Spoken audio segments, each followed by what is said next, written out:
నమస్తే, welcome to BRK health. నేను పద్మ. ఈరోజు మనతో పాటు స్టూడియోలో ఉన్నారు chief clinic dietitian doctor Srilatha గారు. వారిని అడిగి మరిన్ని విషయాలు తెలుసుకుందాం. నమస్తే అండి. నమస్తే. యాక్చువల్గా బీపీ చాలామందికి కంట్రోల్లో ఉండదంటారు. కొంతమందికి హై బీపీ, కొంతమందికి లో బీపీ ఉంటుంది. అసలు బీపీ అన్నది ఎందుకు వస్తుంది? ఏ పర్సన్కైనా వారసత్వం కూడా వచ్చే అవకాశం ఉందా? మనకి బీపీ ఏ లెవెల్లో ఉన్నది ఎలా తెలుసుకోవడం? అంటే డాక్టర్ దగ్గరికి వెళ్తే చెప్తారని ప్రతి ఒక్కళ్ళు అంటారు. బట్ కొంతమంది అశ్రద్ధ చేస్తూ ఉంటారు. వర్క్స్ వల్ల, వాళ్ళకి జాబ్ వల్ల నెగ్లెక్ట్ చేసేస్తూ ఉంటారు. సో అలా ఎలా తెలుసుకోవడం అన్నది? సో బీపీ అనేది మళ్ళీ మన ఇండియా కూడా సెకండ్ లెవెల్లో ఉందన్నమాట. ఓకే. సో చాలా నెంబర్ ఆఫ్ కేసెస్ మనం చూస్తున్నాము. సో ఈ బేసిక్గా ఈ blood pressures, high blood pressures కానీ డయాబెటీస్ అనేది పెద్దవాళ్ళలో వచ్చే ప్రాబ్లమ్స్. ఇప్పుడు మనం అన్ని ఏజ్ గ్రూప్లో కామన్గా హై బ్లడ్ ప్రెషర్ అనేది చూస్తున్నాం అనమాట. సో ఈ హై బ్లడ్ ప్రెషర్ అనేది చాలా సైలెంట్ కిల్లర్. సో ఈ హై బ్లడ్ ప్రెషర్స్తో మనకి స్ట్రోక్ రావచ్చు, అంటే పక్షపాతం రావచ్చు, హార్ట్ అటాక్ రావచ్చు, హార్ట్ వాపు రావడం, కార్డియోమయోపతి రావచ్చు, తర్వాత కిడ్నీ ఫెయిల్ అవ్వచ్చు అన్కంట్రోల్డ్ హైపర్ టెన్షన్తో, ఇంకా రకరకాల ప్రాబ్లమ్స్ రావచ్చు అన్నమాట మనకి. సో హైపర్ టెన్షన్ అనేది మనకి జనరల్గా హెరిడిటరీ ఇష్యూ ఉండొచ్చు, లేకపోతే సెడెంటరీ లైఫ్ స్టైల్, ఒబిసిటీ, తర్వాత ఫుడ్ హ్యాబిట్స్, మనము ఎక్కువ జంక్ తినడము, high calorie with high salt foods తినడము. సో ఇలా రకరకాల ప్రాబ్లమ్స్ వలన మనకి రావచ్చు అనమాట. సో ఇది secondary to some other disease. ఒక డిజీజ్ వస్తే దాంతోపాటు డయాబెటీస్, దానికి సెకండరీగా మనకి హైపర్ టెన్షన్ వచ్చే ఛాన్స్ ఉంటుంది. సో అది ఒక పాజిటివ్ ఫ్యాక్టర్ ఉండొచ్చు. బట్ మనకి ఏ కారణంగా అయినా హైపర్ టెన్షన్ వచ్చినప్పుడు దాన్ని మనం కంట్రోల్లో పెట్టుకోవాలి, most important thing. Okay. So మనకి స్ట్రెస్ లెవెల్ అనేది బాగా తగ్గించుకోవాల్సి ఉంటుంది హైపర్ టెన్షన్కి. అలాగే బాడీ వెయిట్ని మనము ఐడియల్ బాడీ వెయిట్ మెయింటైన్ చేయాలి. ఫర్ ఎగ్జాంపుల్, ఒక 150 సెంటీమీటర్స్ పర్సన్ ఉంటే కనుక ఆయన 50 to 55 లోపల వెయిట్ ఉండేలాగా చూసుకోవాలి. ఓకే. సో వాళ్ళు 70 kgs 80 kgs అయినప్పుడు ఆ ఎక్సెస్ 20 kgs 25 kgsకి ఆ హార్ట్ బ్లడ్ పంప్ చేయాలి. సో దానిపైన వర్క్ లోడ్ ఎక్కువ అవుతుంది. సో మనం అది జాగ్రత్తగా గుర్తుపెట్టుకోవాలి. సో వెయిట్ గెయిన్ అనేది బ్లడ్ ప్రెషర్స్కి మంచిది కాదు. అలాగే మనకి ఫిజికల్ యాక్టివిటీ అనేది చాలా important. So high blood pressure వచ్చినప్పుడు మనము బాడీ ఫిట్నెస్ మెయింటైన్ చేసుకోవాలి. ముఖ్యంగా ఒక రకమైన వ్యాయామం అనేది స్టార్ట్ చేసుకోవడం. అది వాకింగ్ అయి ఉండొచ్చు, లేకపోతే ఎక్సర్సైజ్ ఏదైనా ఉండొచ్చు. మీరు జిమ్ చేయొచ్చు, ఆర్ ఇంట్లోనే ఏమైనా కొంచెం యోగా లాగా కానీ, సూర్యాసనాలాగా అలా ఏమైనా రకరకాల యాక్టివిటీస్ చేసుకోవచ్చు అనమాట. మనకి walking are jogging with some sort of stretching, అలాగే కొంచెం వెయిట్ బేరింగ్ ఎక్సర్సైజెస్, ఏమైనా మనం వెయిట్స్ చిన్న చిన్నవి ఇంట్లోనే వాటర్ బాటిల్స్తో కూడా చేసుకోవచ్చు, ఆర్ క్రాస్ బ్యాండ్ స్ట్రెచెస్ చేయొచ్చు. దీనివల్ల మన కార్డియాక్ ఫిట్నెస్ అనేది పెరుగుతుంది అనమాట. సో చాలామందిలో అపోహ ఏంటంటే only walking will do the purpose. It is not wrong, it is not right. So walking వల్లనే మనం ఓవరాల్ హెల్త్ సరిగ్గా అయిపోతుంది అనుకోకూడదు. ఇలాంటి యాక్టివిటీ చేయలేని వాళ్ళకి పనికొస్తుంది, మైల్డ్ గుడ్డిలో మెల్లన్నట్టు. బట్ ఓవరాల్ మనకి ఫిట్నెస్ కావాలి అంటే కార్డియాక్ వైజ్ మనకు కొద్ది రకాల యాక్టివిటీస్ ఖచ్చితంగా చేయాల్సి ఉంటుంది అనమాట.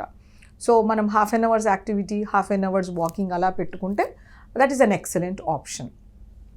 సో మనము ఇది కాకుండా డాష్ డైట్ అని ఉంటుంది. ఆహారానికి వస్తే మాత్రం dietary approach to stop hyper tension. అంటే మనం తీసుకునే ఆహారంలో ఎక్కువ మోతాదులో పొటాషియం ఉండాలన్నమాట. అలాగే మన గింజల్లో పీచు పదార్థం ఎక్కువగా ఉండాలి. పప్పు దినుసుల్లో కూడా పీచు పదార్థం ఉండేలాగా కూరగాయలు, ఆకుకూరలు, సాలడ్స్ ఎక్కువ మోతాదులో తీసుకోవడం, పండు మోతాదుగా తీసుకోవడం, అలాగే మనకి పలుకులు, నూనె గింజలు, ఇవి మన హార్ట్ హెల్త్ ఫుడ్స్ అన్నమాట. మనకి నువ్వులు కానీ, లేకపోతే అవిసెలు, chia seeds, walnuts, almonds, pistachios, macadamia nuts, pine nuts, ఇలాంటి గింజలని, మన ఆవాలు కానీ, గసగసాలు కానీ, గుమ్మడి గింజలు, పొప్పడి గింజలు, ఇలాంటివన్నీ మనకి సీడ్స్, నూనె గింజలు మనకి చాలా శ్రేష్టం. ఇవి మన హార్ట్ హెల్త్ కోసం చాలా మంచిది.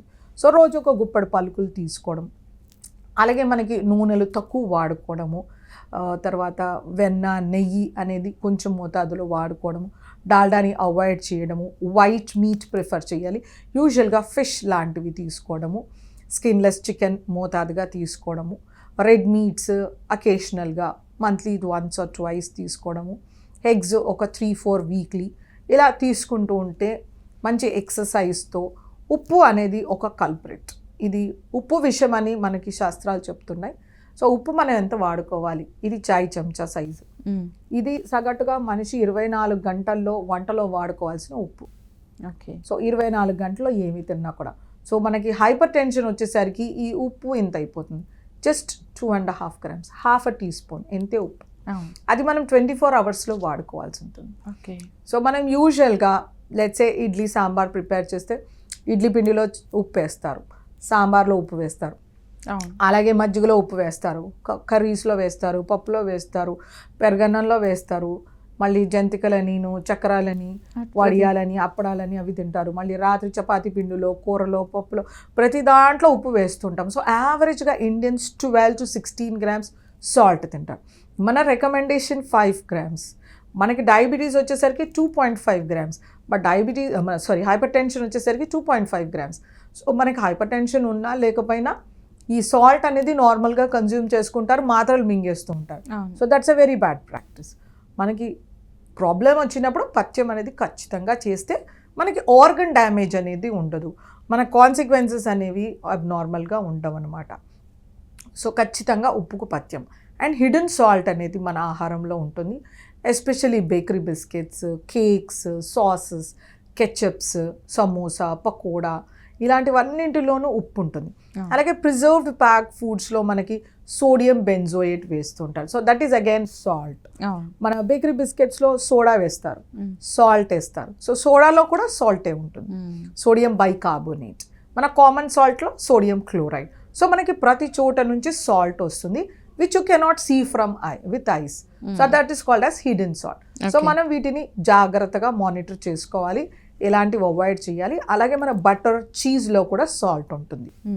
సో మన అప్పడాలు, వడియాలకు వచ్చేసరికి ఇంకా క్వాంటిటీని మనం చెప్పలేము, చాలా ఉంటుంది. కాన్సన్ట్రేటెడ్ సోర్స్ పికిల్స్లో వీటిని మనం అవాయిడ్ చేస్తూ ఉండాలి. మంచి ఆకుకూరలు, కూరగాయలు, సాలడ్స్ తీసుకుంటూ, పలుకులు, హోల్ గ్రెయిన్ సీరియల్స్, మిల్లెట్స్ ఇలాంటివి తీసుకుంటూ, హెల్దీ నాన్ వెజ్ ఐటమ్స్ లిమిటెడ్గా తీసుకుంటే హైపర్ టెన్షన్ అనేది ప్రాబ్లం ఏమీ కాదు మనకి. ఓకే.